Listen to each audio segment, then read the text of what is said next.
China is using DEI to attack America, but this isn't just hypocritical propaganda. This is narrative warfare. Welcome to China Uncensored, I'm Chris Chappell. The Chinese Communist Party is weaponizing diversity, equity, and inclusion, DEI, to undermine the US and thrust itself into a position of global dominance. Fitting, since the CCP and the movement behind DEI share a Marxist-Leninist framework.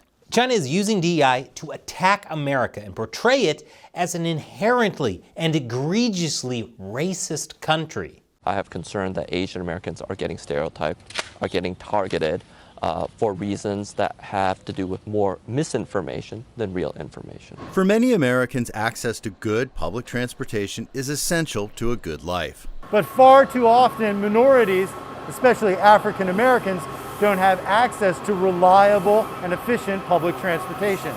In reality, not a lot of people like to hear this, but slavery was never over. It just evolved into an acceptable form. Slavery was never over? Oh man, does this mean I have to start going to work on Juneteenth again? I wish I lived in China instead. Because they would never be cool with the forced labor of Africans. Chinese state-run media would have you believe that the US is such a racist place that its suppression of China is bound to have an element of racial discrimination and prejudice, and that it embeds racism deeply into its competition with major powers. So when America tells China, hey, stop ethnically cleansing minorities, they're being racist. But this is narrative warfare. Reframe legitimate concerns about the Chinese Communist Party as racism. So next time when politicians in Washington go about lecturing others, be it Arabs, Balkans, Latins, or Chinese, on the importance of ethnic and racial harmony, they could perhaps also listen to the emotional call from then 25-year-old Rodney King. Can we all get along? Can we get along? Yes, why can't we all just get along? Why can't we just let China build artificial islands in the South China Sea and militarize them? Keep in mind, this is coming from a country that's running concentration camps and committing genocide against minorities. And speaking of genocide, gosh, what a fun transition. Recognize this party shill? That's Wang Guan.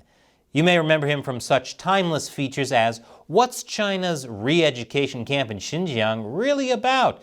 A totally factual and absolutely unbiased look at the treatment of Uyghurs in Xinjiang. But this isn't just hypocritical propaganda. Don't stop there. Dig deeper. This DEI propaganda isn't just about attacking the US.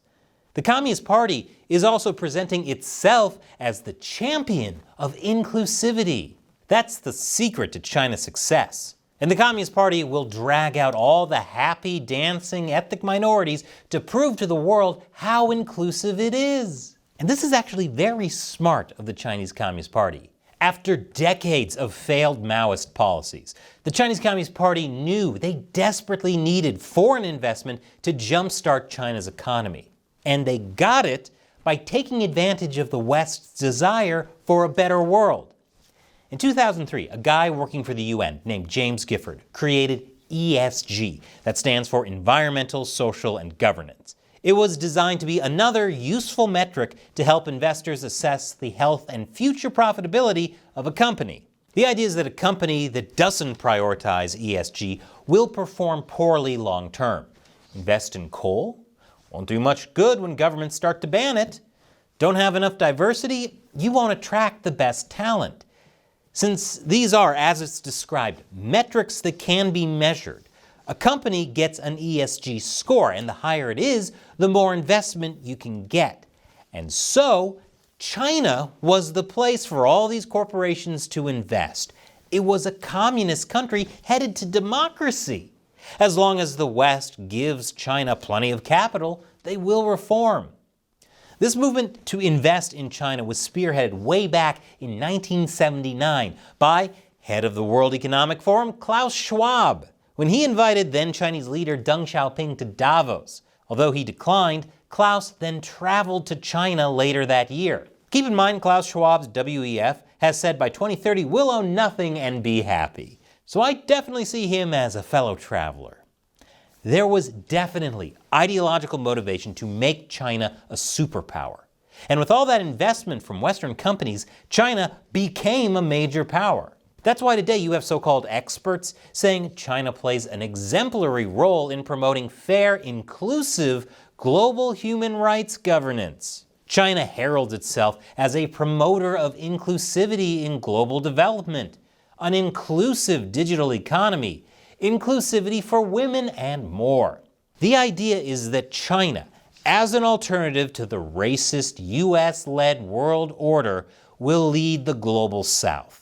And Chinese state media loves to talk about how committed China is to building a global South community with a shared future. And it will be fair, inclusive, and non-discriminatory. Of course, there's been a lot of pushback to investing in China now. That could cripple China's rise to power. But, as Yale economist Stephen Roach says, any attempt to stop US investment in China is just Sinophobia. Is this starting to make sense to you? Because at the end of the day, China says in a multipolar world, democracy is diverse. And as we all know, China's whole process, people's democracy, is the best democracy. So there, I just laid out the plan to make the Chinese Communist Party a global superpower using DEI, a plan that had many willing participants in the West. Episodes like this are why the Chinese Communist Party hates China Uncensored. Chinese state media even called China Uncensored disgraceful anti-China garbage, which I put on a t-shirt that you can buy at chinauncensored.tv/merchandise, and it's not made in China. The problem is, I don't get DEI or ESG investment. So to keep making China Uncensored, I rely on support from viewers like you. Paying my staff and keeping the lights on isn't cheap, and the CCP would love it if I had to shut the show down. That's why I need your help. All it takes is $1 or more an episode on patreon.com/China Uncensored. I make about 16 episodes a month, but if that's too much for you, you can set a monthly limit. So you can ensure I can keep uncensoring China for even $1 a month. And as a thank you to everyone who gives on Patreon, I'll answer one of your questions at the end of these episodes. Today's question comes from Inside. Here's a question. Which of China's actual neighbors don't hate China? North Korea is not an option since it's China's puppet/vassal state. Oh, well, I could do a whole episode about all the reasons China and North Korea actually hate each other, Inside. Turns out communists don't really get along. But this is an excellent question for today's episode. China can't be a global leader because they're a nasty authoritarian state that everyone hates. China has pissed off all its direct neighbors by claiming the entire South China Sea and aggressively attacking all neighboring countries' assets in the region. And Inside, even beyond its local neighbors, China is angering just about everyone. Its Belt and Road global infrastructure project that was supposed to be the linchpin of its global ambitions is literally falling apart, if projects just haven't been abandoned entirely. But you know what hasn't been abandoned? The more than $1 trillion of debt owed to China for these projects. There is no way for China to lead a new world order because it's a mess. Hopefully, all the Americans who supported and continue to support the CCP's rise finally realize it. Thanks for your question and your support, Inside. And here's a video I want to show you. It's about why you shouldn't, as Marx said, overthrow all pre-existing social conditions because that's insane.